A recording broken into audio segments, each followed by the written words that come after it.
ప్రేక్షకులకు స్వాగతం. ఈ వారం రాశి ఫలాలు మనం చెప్పుకుందాం.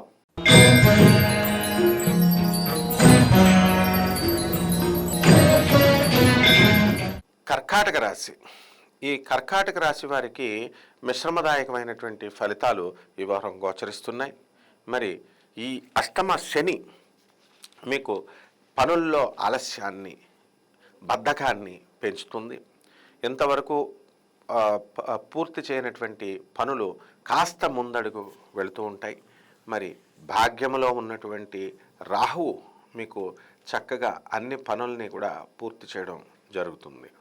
కాబట్టి ఈ యొక్క సప్తమ స్థితిగతుడైనటువంటి శుక్రుడు, కుజుడు, బుధుడు భార్యాభర్తల మధ్య అనుకూలతను పెంచుతాడు. మరి చిన్న చిన్న ఫైనాన్షియల్ ప్రాబ్లమ్స్ వల్ల భార్యాభర్తల మధ్య మనకి ఈగో వల్ల గొడవలు వచ్చినప్పటికీ కూడా అవన్నీ కూడా సమస్య పోవడం జరుగుతాయి. అలాగే మూడవ ఇంట ఉన్నటువంటి కేతువు విదేశీ సంబంధమైనటువంటి వ్యవహారాల్లో మీకు లాభాన్ని చేకూర్చి పెడతాడు. చక్కగా మీకు ఈ అరబ్ కంట్రీస్లోకి మీరు ప్రయత్నించుకోండి. జాగ్రత్తగా అక్కడ ఉద్యోగాలు రావడానికి అవకాశాలు ఉన్నాయి.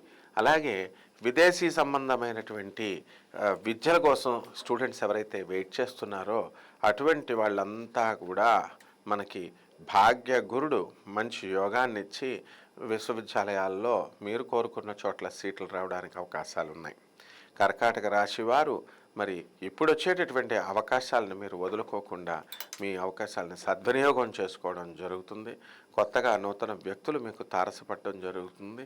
వాళ్ళు ఇచ్చేటటువంటి సలహాలు ఎంత మేరకు మనం తీసుకోవాలి, ఎంత మేరకు తీసుకోకూడదు అనేటటువంటి విచక్షణ జ్ఞానంతో మీరు ముందుకు వెళ్ళడం జరుగుతుంది.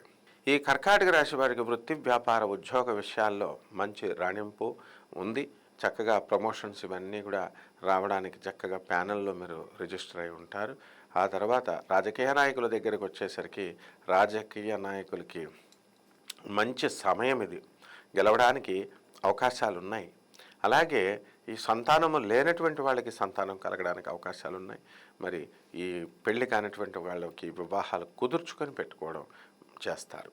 రెమెడీస్ దగ్గరికి వచ్చేసరికి బుధ జపం చేసుకోండి, బుధుడికి స్తోత్రాలు చదవండి, బుధుడికి కిలోంపావు పెసల్ని, ఆకుపచ్చ రంగు ఉన్నటువంటి వస్త్రాన్ని పేద బ్రాహ్మణులకి దానం చేయడం ద్వారా బుధవారం నాడు ఉదయం మరి 5 గంటలకి చక్కగా చేయండి. అది కుదరకపోతే 7 గంటలకి చేయండి. ఈ విధంగా చేయడం ద్వారా మీకు మంచిగా ఉంటుంది. అలాగే విష్ణుమూర్తి విష్ణునామాలు చేయండి, జపం చేయండి, బాగుంటుంది. శుభమస్తు.